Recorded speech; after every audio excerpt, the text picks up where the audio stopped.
أعوذ بالله من الشيطان الرجيم بسم الله الرحمن الرحيم الحمد لله والصلاة والسلام على Resulillah. Değerli arkadaşlar, İbn Kemal Başa tefsirinden 8. dersimizi yapmak üzere birlikteyiz. Müfessirimizin tam adı Şemsuddin bin Ahmed bin Süleyman bin Kemal Başa el-Rumi el-Hanefi'dir. Bu 9 ciltlik bir tefsir, 4000 sayfayı aşkın muhteşem bir eser. Yavuz Sultan Selim'in muhteşem padişahın muhteşem döneminin muhteşem Şeyhülislam'ı bu zat. Tefsirini inşallah sonuna kadar sizlerle paylaşacağız. Fatiha suresini okuyorduk. Sıratellezine en'amte aleyhim gayril mağdubi aleyhim. Gayril mağdubi aleyhim. Buradaki aleyhim kelimesini açıklıyor. Sayfa 30'dayız. Ve aleyhim hahuna fi mahalli raf'i. Le'ennehu naibun menabel fa'il. Gayril mağdubi aleyhim. Oradaki yani hahuna buradaki aleyhim kelimesi fi mahalli raf'in mahallen merfu'dur. Konum itibarıyla raf durumundadır. Niçin? Le'ennehu naibun menabel fa'ili. Çünkü naibe faildir. Failin yerine geç. Naibe fail deniyor ona. Bihilafi yani el-mağdub ismi mef'uldur. İsmi mef'uller meşhur fiil gibi amel yapar. Meşhur fiilin naibe faili olur. Dolayısıyla ismi mef'ulun da naibe faili olur. Bihilafihi fi en'amte aleyhim. Ama en'amte aleyhimde aleyhim kelimesi böyle değildir. En'amte aleyhimdeki aleyhimin hilafına, tersine. Fe innehu fi mahallin nasbi, oradaki aleyhim lafzı nasb mahallindedir. Alel mef'uliyeti mef'ulun bih olmak üzere. Mef'ulun bih gayri sarih. Mef'ulun bih olmak üzere mahallen mansuptur. Gayril mağdubi aleyhim ve la dallin. Oradaki la'yı açıklıyor. Ve la mazidetun li te'kidi ma fi gayri min ma'nen nefyi. La zaidedir. Yani gramer olarak zaidedir. Niçin gelmiş o zaman? Belagat açısından niçin gelmiş? Gayr kelimesindeki olumsuzluk manasını pekiştirmek için gelmiş. Zaid bir harftir. Zaid bir edattır. Fekeennehu qîle. Sanki şöyle denilmiş gibidir. Lel mağdubi aleyhim ve laddallin. Ne gazaba uğramışların ne de yoldan sapmışların yoluna değil. Ve ayyana duhulaha el-atfu ala kavlihi. Ve ayyana duhulaha el-atfu. Bence bu şöyle düzeltilmesi lazım. Ve ayyana duhuluha el-atfa. Ve ayyana duhuluha el-atfa. Yani bu la'nın gelmesi atfı kesinleştiriyor. Yani orada bir atfın varlığını, bir matufla aynı varlığını netleştiriyor. Ve ayyana netleştirmiştir. Duhuluha lamın gelişi el atfa yani atıf durumunu kesin netleştirmiştir. El atfa ala kavlihi el mağdubi aleyhim. Yani velad dallin. Yani burada dallinin mağdubun aleyha atf yapılmasını oradaki la netleştirmiştir. Başka bir ihtimal bırakmamıştır. Yani ve ayyana duhulhel atfu o mana oturmuyor. Bu harekeyle mana oturmuyor. Ve ayyana duhuluha el atfa ala kavlihi el mağdubi aleyhim. Yani dallinin mağdubun aleyha atfını onun o la'nın varlığı netleştirmiştir. Kesinleştirmiştir. Limunasabeti gayri. Limunasabeti gayri. Gayrinin gayrinin münasebeti. Limunasabeti gayri yani gayrle uyumlu olması için. Gayrle olumlu olması için. لِأَلَّا يُتَوَهَّمَ فِي أَوَّلِ الْوَهْلَةِ بِتَرْكِهَا عَطْفَ الضَّالِّينَ عَلَى الَّذ۪ينَ لِأَلَّا يُتَوَهَّمَ yani o la getirilmiştir ki sanılmasın fi evvelil vehleti ilk duyuşta, ilk bakışta, ilk duyuşta sanılmasın bir terkiha lamın terk edilmesiyle ilk bakışta, ilk duyuşta sanılmasın atfu dallina ala ellezine. Yütevehheme atfu. Arkadaşlar atfa de harekelemiş yanlış. لَأَلَّ يُتَوَهَّمَ في أول الوهلة بتركها عطف الضالين على الذين. O dallinenin ellezineye atfı sanılmasın. Yani dalinin mağdubun aleyha atfını netleştiriyor. Efendim ellezineye, yani sırat-ellezine en'amte aleyhim ve dallin gibi algılanabilir. Eğer la olmasa sırat-ellezine en'amte aleyhim gayril mağdubi aleyhim ve dallin. Ve dallin o zaman ellezineye atfı da yani böyle sanılabilir. Öyle bir ihtimal da devreye girebilir. لألا يتوهم في أول الوهلة بتركها بترك الله عطف الضالين على الذين. Yani dallinin ellezine atfı sanılmasın. O zaman mana ne olur? Efendim nimet verdiklerinin yoluna bizi hidayet et. Efendim gazaba uğramışların değil ve dallinlerin yoluna bizi hidayet et gibi algılanabilir. Allah korusun. Mana tamamen yani tersine döner. Ters yüz olur. وَالضَّلَالُ dalal kelimesi ne demek? Yani وَلَا kökü olan dalal, dalalet, dalal فِقْدَانُ طَرِيقِ السَّوِيِّ سَوَاءٌ سَبَقَهُ وُجْدَانٌ اَوْلَى كَمَا فِي قَوْلِ تَعَالَى وَوَجَدَكَ ضَالًّا فَهَدَى. Dalal nedir? Doğru yolun kaybedilmesidir. Es-seviyyi. Fiqdanu tariq sevi, doğru yolun yitirilmesidir, kaybedilmesidir. Sevaun sebakahu vicdanun, ister daha önce o doğru yolu kişi bulmuş olsun, evla isterse bulmamış olsun. Daha önce bulmuş olsun veya olmasın veya hiç bulamamış olsun, doğru yolun efendim bulunmaması, doğru yolun yitirilmesidir. Yani doğru yola yakalanmaması. İster daha önce o yolu bulmuş olsun, sonra kaybetmiş olsun, isterse hiç bulmamış olsun. Yani o dalaldır. Kema fi kavli Teala, peki daha önce o yolu bulmayan kimse için de dalal kullanılır mı? Kema fi, şu ayet-i kerime buna örnektir. Ve vecedeke dallen feheda, seni yolunu şaşırmış buldu da efendim hidayet etti. Allah seni yolunu şaşırmış buldu, hidayet etti. Halbuki peygamber henüz efendim peygamber değildi. Doğru yolu zaten bulmamıştı. Efendim yani tamam belki yani imanı vardı ama efendim şeriat yolunda değildi. Henüz bir şeriatı yoktu. Duha suresi 7. ayet. Ve innema adalna an tefsirihi bil uduli an't tariq es-seviyye amdan ev hata'an. Neden efendim dalali doğru yoldan sapmadır. İster kasıtlı ister yanlışlıkla, kasıtlı veya yanlışlıkla olsun, doğru yoldan sapmakla neden tefsir ettik?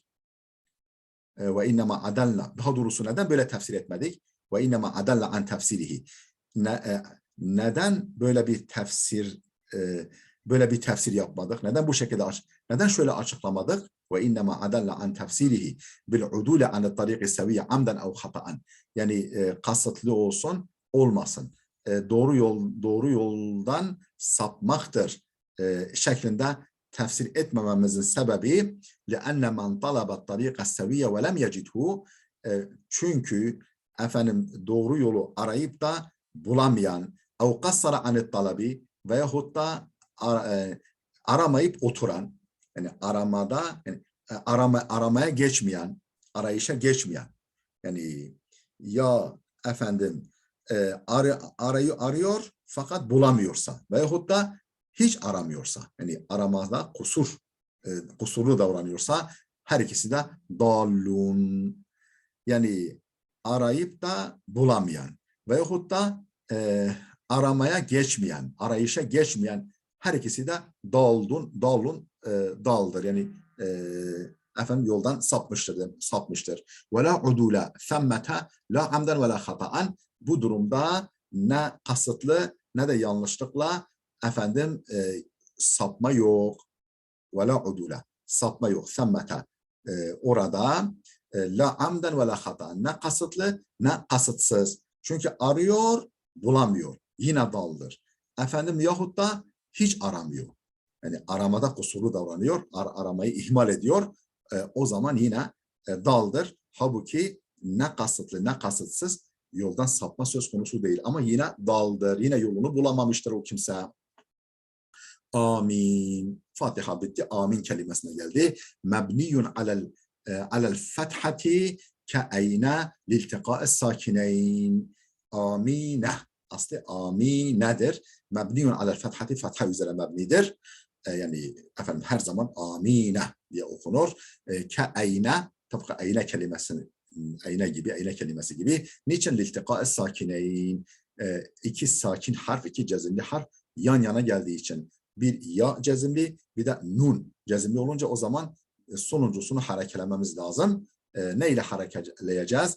En hafif hareke fetha olması hasebiyle fethayla harekeleyeceğiz. Ami ne oldu? Ve ca'e meddu elifihi ve kasruha. Yani amine, amine şeklinde de yani ikisi de iki vecihle okumakta gelmiştir. Ve ca'e gelmiştir. Meddu elifihi, elifin uzatılması ve kasruha kısa okunmasıyla da gelmiştir. Vel aslu fihi el kasru. Yani asıl olan kısa okumaktır. Emin şeklinde okunmasıdır. Ve innema mudda liyertafi'as savtu bid-dua. Uzatılmasının sebebi ise efendim duada sesin yükseltilmesidir. Duayla sesin yükseltilmesidir. Efendim amin amin diye efendim ses yükselsin diye. Yoksa amin ses iyi yükselmiyor. Amin. O dua, Fatiha duadır. Duanın sonunda sesin yükseltilmesi için. Keza kâle İbn-i Halevey fi i'rabul Kur'an. İbn-i Halevey i'rabul Kur'an adlı eserinde işte böyle demiştir. Bunu belirtmiştir. Evet.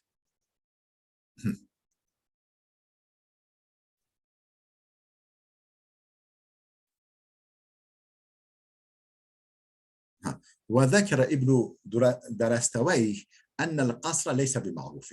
İbn Derestevey, o da bir alim adı efendim kasrın maruf olmadığı, meşhur olmadığı, yani bilinmediğini belirtmiştir. Ve innema kasarahu eşşairu fi kavlihi emine şairin emine fezadallahu ma beynena bu'da.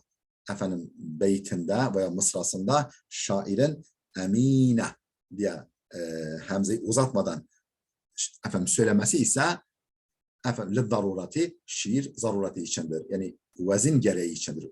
Şiirin zarurati yani o veznin efendim oturması sebebiyledir. Emine fezadallahu ma beynena bu'da. Önce fezadallahu ma beynena bu'da efendim Allah aramızdaki uzaklığı daha da artırsın. Allah onu benden daha da uzak etsin. Şiirin bir kısmı bu, bir mısrası bu. Beytin bir mısrası bu. Emine fezadallahu ma beynena bu'da. Yani aslında emine sonda gelir ama önce amin diyor, sonra devamını getiriyor, duayı yapıyor. Fezadallahu ma beynena bu'da. Allah aramızdaki uzaklığı daha da artırsın. Amin. Efendim şairin bu şekilde kısa yani uzatmadan okuması hemzeyi darurati zarurete şiir içindir. Yani şiir vezninin zorunluluğu, yani şiirin vezni bunu zorunlu kıldığından dolayı. Ve zâlike vehmun. Bu bir yanılgıdır. Yani İbn-i Deresteveyh'in böyle demesi bir yanılgıdır. İzlâ darurete. Çünkü burada bir zarurete şiir yok. Yani fe innehu lev qaddemel fa'a, şayet mesela fa'yı başa alsaydı fekale fe'amine zadallahu ma beynena bu'da. O fezadanın başındaki fe'yi takdim etseydi, yani aminin başına getirseydi indefa'at daruratu, o şiirdeki zorunluluk hali bertaraf olurdu. İndefa'a bertaraf olurdu. Ortadan kalkardı. Ad-daruratu, o zorunluluk durumu ortadan kalkardı. Yani bir dokunuşla mesele hal olurdu. فَآمِينَ زَادَ اللّٰهُ مَا بَيْنَنَا بُعْدًا. Ve la yuşeddedu mimuhu fe innehu lahnun. Yani amin diye mim harfi şeddelenmez. O kelimenin mimi, aminin mimi şeddelenmez. Şeddeli okunmaz. Çünkü fe innehu lahnun, bu bozuk bir okumadır. Bu bozuk okumadır. Vel ammetu rubbema fa'alu zalika. Yani sıradan insanlar bazen böyle yapıyorlar. Vel ammetu avamme nas. Yani sıradan insanlar, cahil insanlar rubbema fa'alu zalika, bazen böyle yapıyorlar. Ve amma fi kavlihi Teala ve la aminel beytel haram, bu ayetteki amine ise fel mimu muşeddedetun, mim şeddelidir. Amine leennehum min ememtu, çünkü ememtu kökünden geliyor. Ey kasattu. Yani ve la aminel beytel haram, yani Beytül Haram'a yönelenler, Beytül Haram'a doğru gidenler hariç anlamında. Maide suresi 2. ayet. Burada yani amin kelimesiyle alakası yok. Ememtu fiilinden ismi faildir. Ey kasattu. Ma'nahu, peki bu amin kelimesinin manası nedir? Ma'nahu ala kavli İbn Abbas'in, İbn Abbas'ın görüşüne göre bu amin kelimesinin manası radıyallahu anhuma kezalike yakun, böyle olsun ya Rabbi, kezalike yakun, öyle böyle olsun ya Rabbi. Yani dua, Fatiha duasını yaptıktan sonra kezalike yakun, işte böyle olsun ya Rabbi, bu şekilde gerçekleşsin ya Rabbi demektir o amin kelimesinin manası. Ve kîle ismu fi'lin, isim fiil. İsim fiil olduğu da söylenmiş. Yani aslında isimdir ama manası fiildir. Ey istecib, yani kabul buyur ya Rabbi. Yani kabul buyur ya Rabbi demektir. Da denilmiş. Ve ruya an Ka'bil ahbar ennehu kâle. Ka'bul ahbardan şöyle dediği rivayet edilmiştir. Amin hatemu rabbul alemin yahtumu du'a abdihil mu'min. Amin kelimesi Rabbul Alemin'in bir mührüdür. Allah'ın basmamızı istediği bir mühürdür. Yahtimu dua abdihi el mu'min. Mümin kulunun duasını onunla mühürlüyor. Sanki dilekçenin imzası gibi. Ve leyse minel Kur'an icma'an. Yani bütün ulemanın ittifakıyla, görüş birliğiyle bu amin kelimesi Kur'an'dan değildir. Ve kıraatuhu sünnetun fis salati ve harices salati ba'del fatihati. Namazda olsun, namaz dışında olsun, Fatiha'dan sonra söylenmesi sünnettir. Mafsuleten anha, ama ondan ayrı olarak. Gayril mağdubi aleyhim ve laddalline, amine denmez de ve laddallin, amin. Ondan ayrı tutularak, mafsulatan, ondan ayrı tutularak Fatiha'dan sonra namazda olsun, namazın dışında olsun söylenmesi, okunması sünnettir. Fatiha suresi bitti değerli dostlar. Bakara suresine geldik. Bakara suresine geldik. Sayfaları bulmaya çalışıyorum. Suratul Bakara, Bakara suresi. İlk sayfası gelsin. İnşallah oradan da bir miktar okuyup videomuzu noktalayacağız bugün inşallah. Geldi. Suratul Bakarati. Bakara suresi. An Sahl ibn Sa'd radıyallahu anhu anen Nebi sallallahu aleyhi ve selleme inne li kulli şeyin senamen ve senamul Kur'ani Suratul Bakara. Sahl ibn Sa'd'dan nakledilmiştir ki Sahl ibn Sa'd'ın peygamberden, Hazreti Peygamber naklettiğine göre şöyle buyuruyor. Sahl ibn Sa'd Hazreti Peygamber'e şöyle nakletmiştir. İnne li kulli şeyin senamen, her şeyin bir zirvesi vardır. Ve senamul Kur'an'ı Suratul Bakara, Kur'an'ın zirvesi ise, duruğu ise Bakara suresidir. Ve la hüccete fihi ala men istekreha en yukala Suratul Bakara. Ve la hüccete fihi ala men istekreha en yukala Suratul Bakara. Ve kâle yenbeği en yukala Es-Suratul leti yuzkeru fiha el-Bakaratu. Ve la hüccete fihi. Bu hadiste bir delil yok. Neye ilişkin? Ala men istekreha en yukala. Şöyle denilmesini çirkin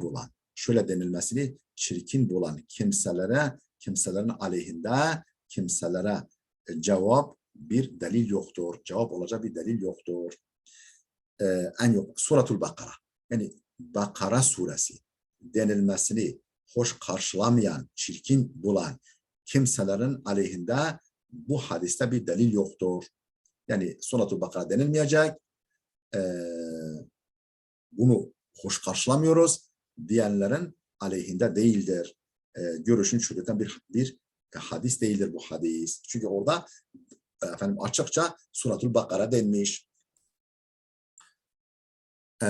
Ve kâle yenbagî en yukâle ve efendim bu böyle söylenmesi çirkin bulan ve şöyle denilmesi gerektiğini söyleyen. Es-suratu leti yuzkeru fihal Bakara. Peki Bakara suresi demeyeceğiz de ne denmesi lazım? Es-suratu leti yuzkeru fihal Bakaratu, içerisinde Bakara'nın zikredildiği sure. Yani efendim Bakara suresi. Yani sığır suresi değil de efendim içinde Bakara, yani bir sığırdan bahsedilen sure. Kema kâle aleyhisselam Es-suratu leti yuzkeru fihal Bakaratu fustatul Kur'an. İçerisinde Bakara'nın zikredildiği sure Kur'an'ın çadırıdır. Yani şöyle çadır gibi Kur'an'ı efendim kaplıyor. Kur'an'ın kubbesi gibi, çadırı gibi duruyor. Yani bütün Kur'an'ın konularını kapsıyor, içine alıyor. Yani Kur'an kubbesi gibi. Kur'an'ın kubbesi gibidir. Es-suratu leti yuzkeru fihal Bakaratu fustatul Kur'an. Kur'an'ın çadırıdır, kubbesidir.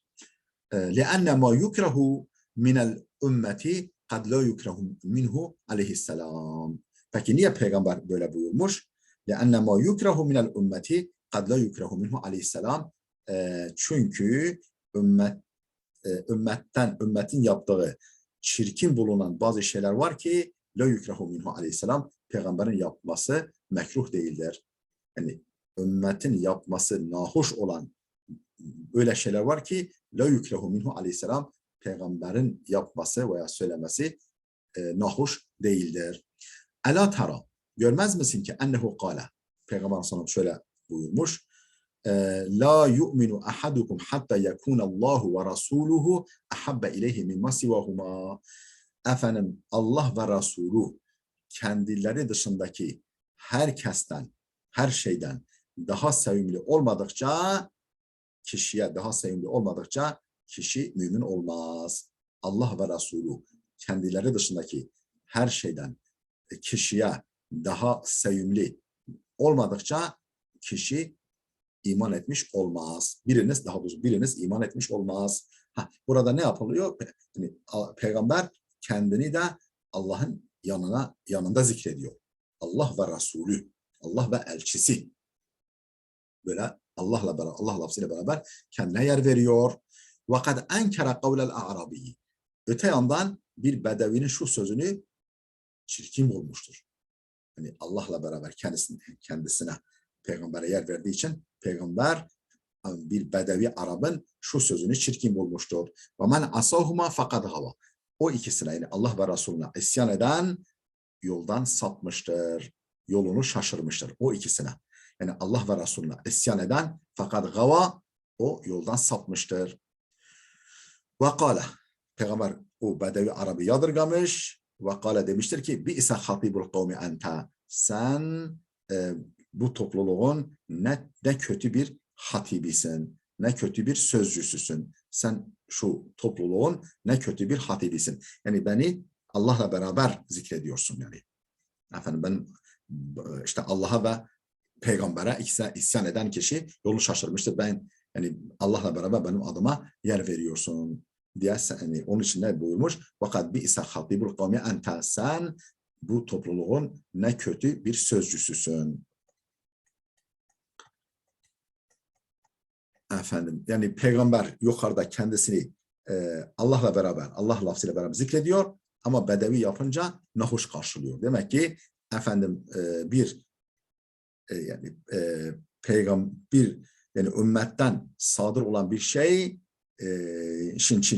sadır olan bir şeyin çirkin karşılanması, peygamberden sadır olmasının da çirkin karşılanmasını gerektirmez. Efendim elif lam mim zalikel kitabu la raybe fih huden lil muttakin. Değerli dostlar, videomuz oldukça uzadı. Burada dursun. Efendim gelecek dersimize kadar Allah'a emanet olun.